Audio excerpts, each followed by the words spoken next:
if you meditate and you visualize on things that you want to achieve, you'll achieve them. Because your brain is the best supercomputer in the world. Your brain is so good. If you give it a message, it will find a way to do it. And it'll do it, you'll do it subconsciously.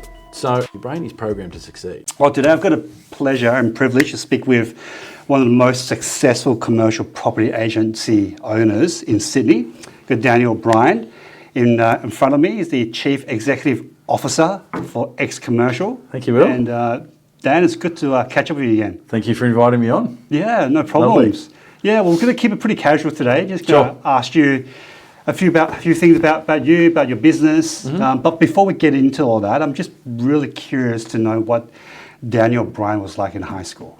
So can you take us back to what you were like growing up, and Sure. what were you interested in? And Like most real estate agents, I probably wasn't great at school. So I actually gravitated towards real estate because I tried university and it wasn't for me. So yeah, I tried my hardest. I was more interested in playing soccer and chasing girls than I was studying. So as you would. So that's taking me back now, Will. But yeah, that's I was a nice kid. Yeah. He tried his best. Yeah, you grew up in Sydney, pretty much. In the St George area. Yeah, nice. Yeah. But I heard though that real estate wasn't really your first career choice. Like I heard somewhere that you were once a bodyguard. Yeah, that's right.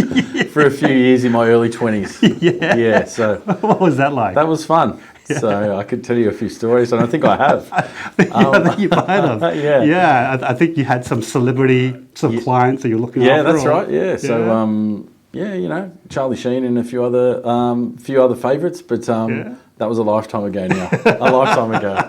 Has he bought any properties from you? No, he hasn't, thankfully. Unfortunately. Well, so how did you transition from being a bodyguard into real estate? Well, that's not a really long-term career move. So I did lots of odd jobs when I was trying to find myself. So during university, I worked at the David Jones Food Hall, cutting ham, worked at a butcher shop, did a number of jobs to just try and find out what I wanted. And then I knew after I've kind of failed uni, left uni, I knew that reading, right, and study wasn't for me, just for the sake of it. Right, I do a lot of reading audio books for personal development these days, but that wasn't for me at all. So the traditional education system wasn't really for you. You weren't really Didn't enjoy it. Didn't really build for that. Didn't enjoy it. And I thought, there was a really good gun agent in my local suburb where I grew up, and he was a young bloke in a flash suit and a flash car, and I thought I'll be like that guy, And the fact that you could earn your own. You can set your own bar in terms of what you want to earn is really appealing. Really appealing. Yeah. It doesn't suit everyone. So you're very competitive from a young age. Very. Yeah. Yeah. So what would you say was first into real estate? Like, what was your target? Yeah. So I used to I had to call 100 to 200 people a day in residential. So you started in resi? Resi. Yeah, okay. Yeah, so the guy I was telling you before, the young guy, flash suit, flash car, Yep. I just went in and said, mate, I want to be like you when I grow up. What do I have to do? And he said, okay, I'll give you a job as my lead generator. Perfect. So go and knock on 100 doors and or call 100 people, do that every single day and get me as many market appraisals as you can. Okay. So I did that, and I sat next to him, and he kind of picked up on what I was saying and said, next time say this, don't say that. And within probably 3 or 4 months, I was tailing him, doing open houses, all the usual stuff you do as a lead generator in residential, calling buyers back, doing all that stuff. Yep. And then, and then I actually sold a house. So that didn't take me long. I was probably an agent after a year. Okay. Yep. And then I sold a property. I sold 2 or 3 properties for a guy who was in commercial real estate. Right. Who was ended up being my first boss. Right. Josh, who you know. And Josh Charles. Yeah. Yes, so okay, yes. Josh, he sold a couple of investment properties, and I saw him pull up in a brand new Porsche and a brand new Merc within a month. And I said, well, what do you do? And he said, I sell the big stuff. Right. Okay. And typical Josh, mate, I sell the big stuff. So if you stuff, want to be a big boy, come and play with the big boys. Nice. So then I went to commercial and convinced Josh to give me a job at CBRE. Yeah, nice. So out of the two, I suppose, would you call them mentors? The resi. My first boss. Your first boss at Daniel, resi. Yep. And then Josh, would you call them your mentors? Yep. Yep. Definitely. And how would you sort of compare their style? Extremely different. Yeah. Right. big and brash, Yep. right? Yeah. And quite understated but confident. Which is which? Big and brash, Josh. Understated and confident, this is Daniel. Right. Okay. Yeah. Yep. So I've tried to pick a little bit of both, because you have to find your own way in your own manner, Yeah. and to be genuine. Yeah. That's really important. You can't pretend to be someone that you're not. And to that point, how long did it take you to really get into your own groove, get into your own style? I just, ever since day one, how long did it take you? Do you felt you're comfortable in your skin as a real estate agent? I reckon it took. I think I was faking it, a lot of faking it till I make it. If you know what I mean. So, Yeah. I think I was really comfortable with my own style. Probably 5 years in. Okay. Because I landed in commercial and I didn't know what commercial was. I didn't know what outgoings were. I didn't know what strata levies were. I didn't know anything. So coming from selling, 3-story walk-up apartments in Mortdale for 180 grand, right, to selling multi-million-dollar properties in commercial, I just pretty much bluffed my way through the first 2 or 3 years I was in commercial. Yeah. Right? Or just learnt from osmosis, listening to people. Oh, don't say this. Okay, say that. Yeah. But I knew how to sell. Yeah. Right? Yeah. And I think a lot of resi agents do very well in commercial because they know how to sell. So let's talk about sales in a moment. But I'm curious. So your first commercial property job was at CBRE. Yep. Yep. And you're working with Josh Charles. Yep. Yep. And you're working in the South Sydney market. South Sydney office. Yep. Yep. Okay. And what were you selling typically? Commercial, sales and leasing. Yep. So they didn't have a commercial team then because all of South Sydney was industrial. Yep. So they put me in to do commercial, sales and leasing. Okay. And I gravitated towards sales because that's what I knew. Okay. Right? Yep. So auction properties, the auction process I was familiar with. I did probably 50 auctions in my last year in resi. Yeah, so right. I know the process, love the process. Yeah. Still much prefer sale than leasing. Yeah. Yeah. Yeah, fair enough. Yeah. And what was your first commercial property deal? The RTA sale in Rosebery, which I sold for a developer to a large church. And that was just under 30 million bucks, and that was my first deal. And that was your first deal. Well, just your introduction. I started well. I started well. Yeah. 1.5% fee. So I started well. Yeah. Wow. Wow. That's amazing. That was a good one. Yeah. And so I guess you've been in commercial property for almost 2 decades now. Yeah, that's right. Yeah. 18 years. Yeah, 18 years, and and you were with CBRE. For 9. For 9, and then then went to Knight Frank for about 18 months. Yeah. And then made some promises that weren't kept there, and then so I left. And it was good that I did. Yeah. I really enjoyed Knight Frank and enjoy CBRE. They're great firms, but I wanted to build my own. Build my own business then. Did you always want to build your own? No. So at what stage did you say, you know what, I want to... Just after I got divorced, actually. Yeah. Yeah, so I thought I'd just tip everything out and start again. Yeah. And that's when I thought I'd have that's when I really thought about building my own business then. Okay. Because I had a lot more time to think. Yeah. Because I'm on my own a lot more. Yes, fair enough. So you think about these things and let them percolate, and then it took me 12 months to really get the confidence to go and do my own thing. Yeah.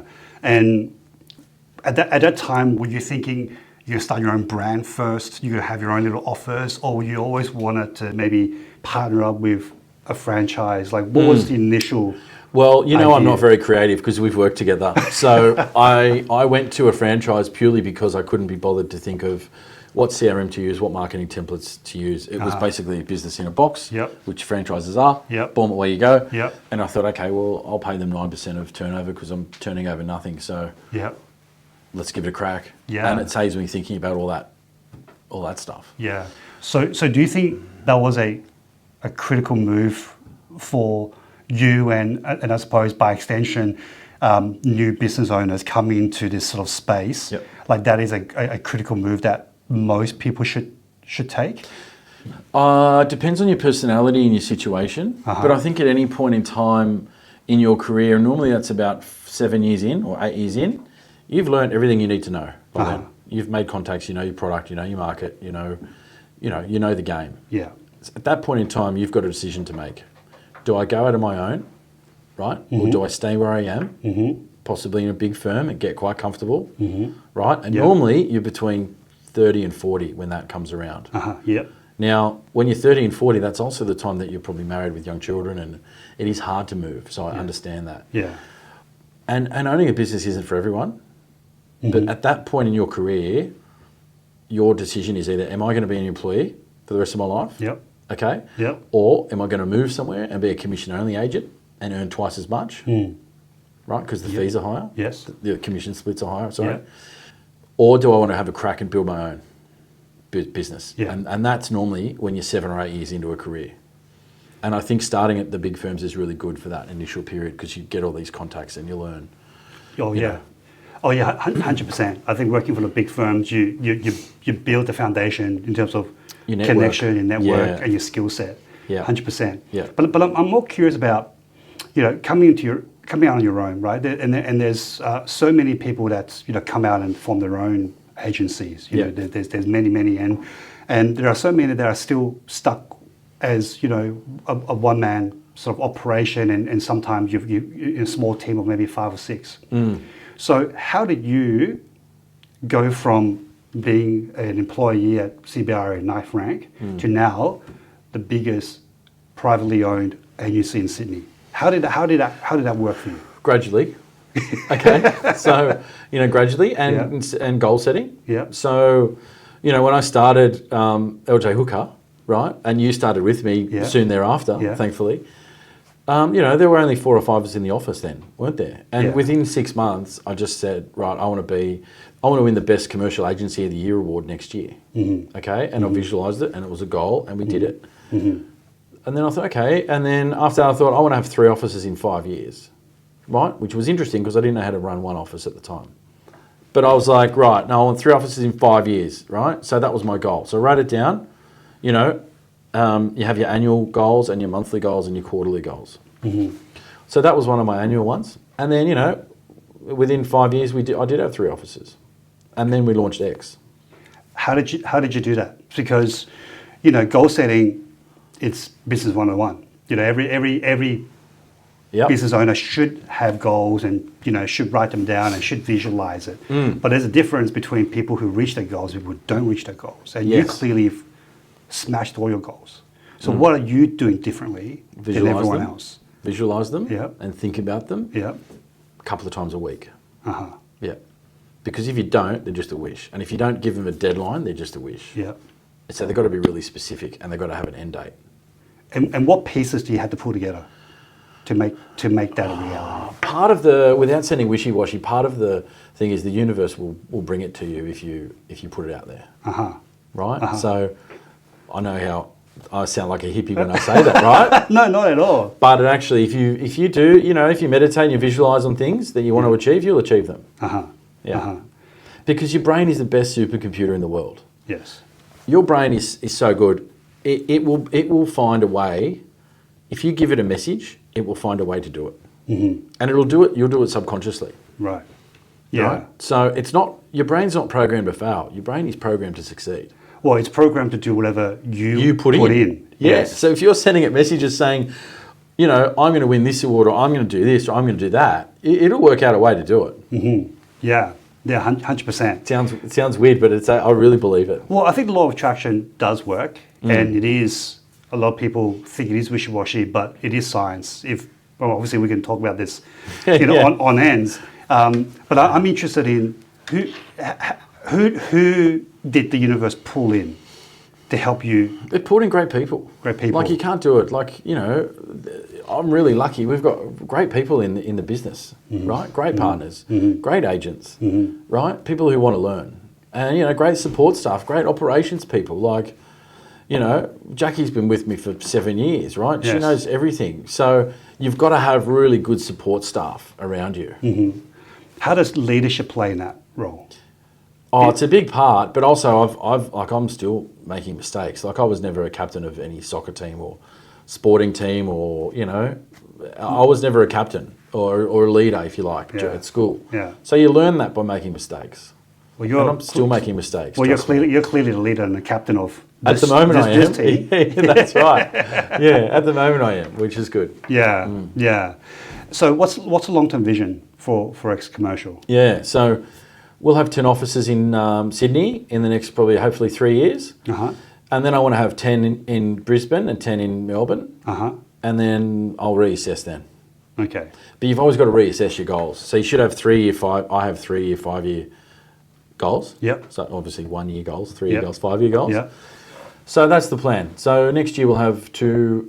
So the plan is to start franchising, Okay. but it's a different model to franchising.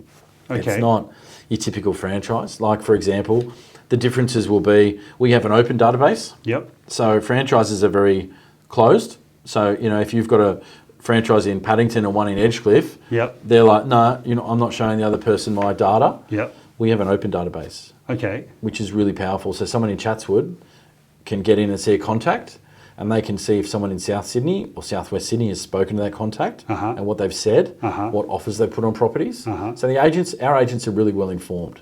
Okay. And that open database is really important, which is Okay. the exact opposite of what franchises want or Right. offer. Okay. Also, franchise model is, some of the major franchise groups who I won't mention, they just want to drop more offices on top of more offices and just cannibalise market share for it. They don't care. Uh-huh. And they're open about not caring Yeah. because their model is lots of offices, lots of franchise fees. Yes. We're not. We want 10. That's it, Okay. right? So Yeah. our offices will be big, successful, and we only want 10, Uh-huh. right? Okay. In New South Wales. Okay. So Yeah. we've got 5 already. Yeah. We're about to open. We'll have another one opened early next year, which will be 6. Great. So there's Yeah. only 4 left. Yeah. Wow. Yeah, Yeah. Not far to go. not far. Yeah. No, not far. Yeah. So yeah, that's my 3-year goal. So I'd like to hit that before 3 years. Yeah. If I'm fair. Well, look, I mean, just based on your track record, on your trajectory, there's no reason why you won't get there. Fingers crossed. Yeah, fingers crossed. Yeah. Yeah. So obviously, with your the quote unquote franchise model, it's very, very different, and I think Yeah. it's probably a new way of doing things. Yeah. But what I guess what I'm trying to get at is that also presents limited opportunities for people who may want to become the XCommercial brand, maybe become part of it. So, what do you think makes a successful franchise owner or business owner Yep. in the model that you're presenting right now? Yeah. So commitment, right? Yep. Serious levels of commitment, Yep. right? Yep. Put your house on the line kind of stuff, Uh-huh. right? Yep. So when you go and acquire other businesses, right? You can get funding for that, Uh-huh. but you got to be brave and you got to back yourself. Yep. So drive, ambition, Yep. and commitment. Yep.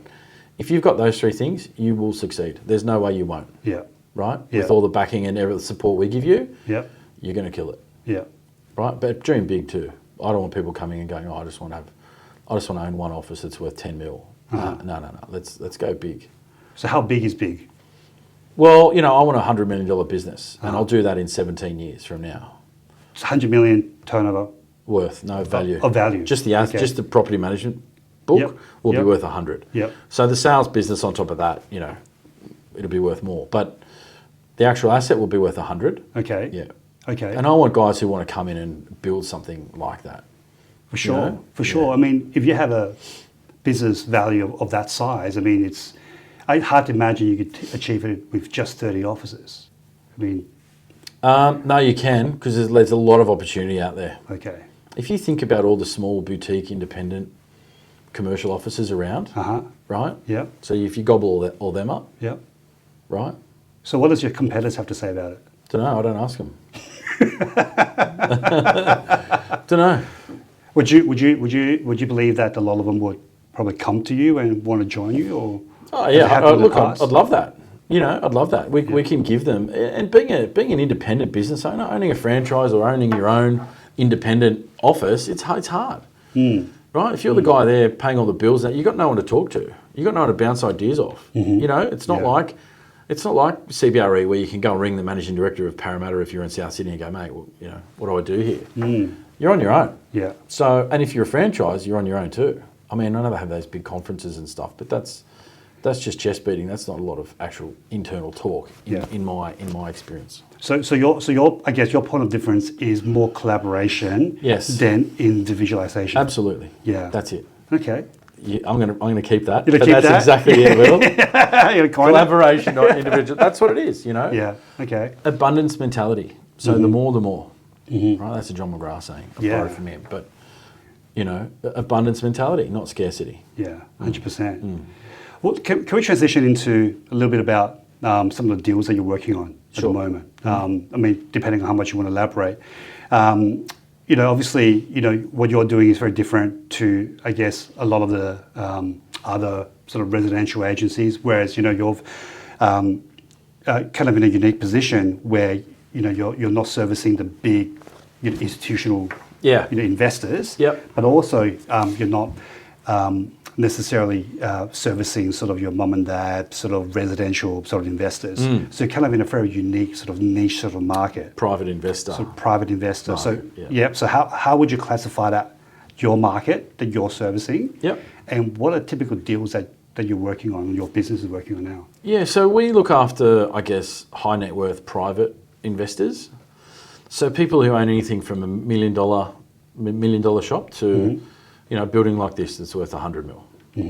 Right? So we play in that space. We do work with the institutions, but not as much as the big guys. And we generally only do that when we have tenants to bring them. But I think that might change, right, over the next few years with a few things we've got. I think we might start creeping into that space a little bit more. Okay. But at the moment, we don't have the track record for that. We don't have the staff who've got the track record for that. Right. So I haven't sold anything worth over 100 mil in my career. Yeah. But if we get a couple of guys on who have, then that changes the game. Yeah. So our market is suburban Sydney. So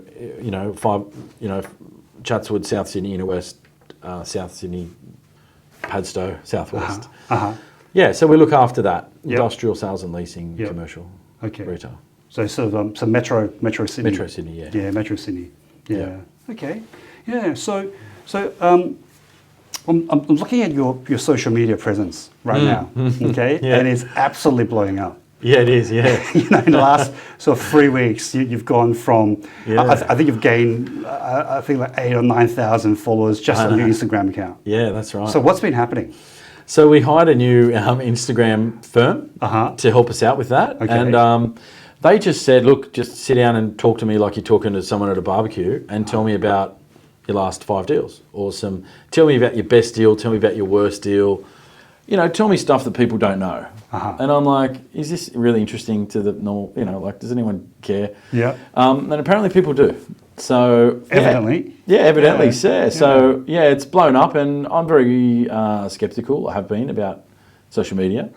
So it was good for me to do that and get a bit uncomfortable because I hate being on camera and I hate seeing myself. So I've had to embrace that challenge. Well, you look like a natural. Thank you. Yeah. I'm not, I can tell you. The ducks swimming under the pond. It's all calm up here. Yeah, all calm there and busy down there. Yeah. So we'll see how that goes. But I've had a call from a guy who represents a royal family in the UAE wanting to invest in Sydney. So that was off Instagram. I had a guy, an older guy, say, "Oh, my daughter said I should call you. I've got a factory estate down in Wollongong I've just built and I need to sell it." Yeah, wow. So, all kinds of different leads coming from it. And some that aren't as great, but, some really good, genuine opportunities have come out of it in the last 3 weeks. So it's a 6-month commitment I've made, Will. So you're going to see whatever you've seen already, you're going to see that for the next 6 months. So I apologise. My face will be everywhere. No, beautiful. I want to see more. I think a lot of audience want to see more as well. So you're telling really insightful stories. And these are stories that that are genuine and that you've got data to back up. Yeah. So it's not like. Well, to me they're not because it's work, right? So it's it's interesting, but it's not. Yeah. Well, I guess the point I'm trying to make is you're not just some internet guru who's making up some shit and putting it on Instagram. No, definitely not. Yeah. No, you're talking about real case studies, real track record, real deals that you've made in the past, and real money that you've made for your clients as well. So I'm going to predict you're going to absolutely smash Instagram over the next 6 months. Well, it's kind of amazing. Yeah, and so I guess be interesting to see on top of just the lead generation and lead generation sort of benefit from it. I'm interested to see what other benefits you might get from it, maybe Well, from a branding perspective. I'm hoping brand, I'm hoping recruitment. Yeah. Right. So I actually looked at all the major global firms in Australia, and I looked at their Instagram accounts. Yeah. And they're all around 1,000 or 2,000, Yes. maybe 4,000 followers. Yes. So that just shows to me that they're not focused on Instagram at all, and it's probably, you know, rightly or wrongly, I don't know. Right. I'm not saying I don't have all the ideas. Right. But yeah, we've doubled that in a month. Right. Yeah. So the stories are out there. Yeah. Right? What we do, the stories, like, and also, you know, when I say I made someone 40 million bucks, one of these stories that's gone viral, right? Yes. The client made 40 million bucks in 6 months. Can we talk about Right. this? Because Briefly, yeah. Yeah, yeah. But, you know, to me, like, that's actually a lot of money. But we're a bit desensitized to how much money it is, I think, now. Do you know, because we're dealing in this stuff all the time, you make someone 3 million bucks. And you're like, yeah, that was a good deal. And then on the next one. But if you actually think about it, imagine if someone 3 million bucks on the lotto. Like, It's life-changing money for a lot of people. for a lot of people it is, but for our clients it's not. That's why it's not a big deal. I think. Yes, yes, yes. Right? So they've already made it. Yeah. An extra 3 or 4 million bucks to them, that's nice. Yeah.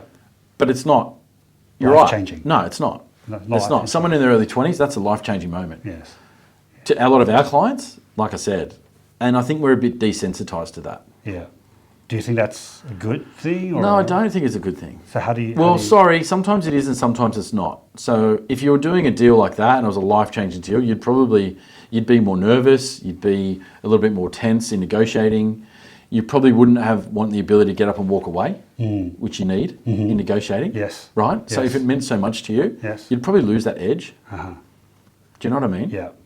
Yeah. Without being arrogant, Yeah. because that's a fine line too. Yeah. Being confident, not arrogant. But yeah, I think, has that answered your question? Yeah, for sure. For sure. Okay. I'm going to just fire away a few quick questions. Yeah, sure. And just let me know the first word that popped in your head. Alrighty, Okay? go. All right, I'm going to ask you just a few. Okay. Okay. All right, interest rates. So what am I saying? One word? Just the first word that comes in your head. High, The market. low, Australia's economy. soft. The Prime Minister. I'm not sure yet. Okay, that's a good answer. Foreign investments. Lacking. Okay. Your sales. My sales? Yes. Slow. Slow. Okay. And between now and Christmas. Consolidation. That's not a really. I have to explain that. That's good, right? But if you want to elaborate. Yeah. So it's just been a really tough year in agency, I think, for everyone. So just consolidating and knocking through those deals that we've got, you know, in the air at the moment. Yep. Not getting them done. Okay. So yeah, Okay. that's really important yeah. for everyone's mental health. Owners and agents, Especially and yours. tenants, and everyone's. You know, all the stakeholders in a deal. Yeah, 100%. Yeah. So there's only 6 weeks to go. That's very true. It's just around the corner. Yeah. All right. Dan, it was lovely speaking with you Thank you, today. Will. That was great. Yeah, that was great. But before we go, Yes. any sort of last sort of comments that you want to make, just in general about, you know, what you want to set out to achieve for next year for 2024? I think, you know, if there's any agents that are thinking about starting their own firm or maybe leaving where they are, you know, it's really important to assess all your options, right? Because it's a huge deal. But if you're thinking it now, the itches are only going to get itchier. So if you're thinking about doing it, do it, right? And give me a ring without putting on a sales pitch. Give me a ring because I've set up this model for someone exactly like you. Yeah. So I want really committed, driven, ambitious people to join us. And if you've got all those 3 things, please give me a ring. Yeah. And stay safe and have a happy holidays and enjoy your time with your family when you have them over Christmas because time flies. Yeah. Time flies, Yeah. especially with children, as you know, as well. 100%. Yeah. Yeah, amazing. Yeah. Cool. So, mate, that's it, I think. Yeah, that's it. Thanks. Thanks, Dan. Thanks, podcast. Will. Cheers, man.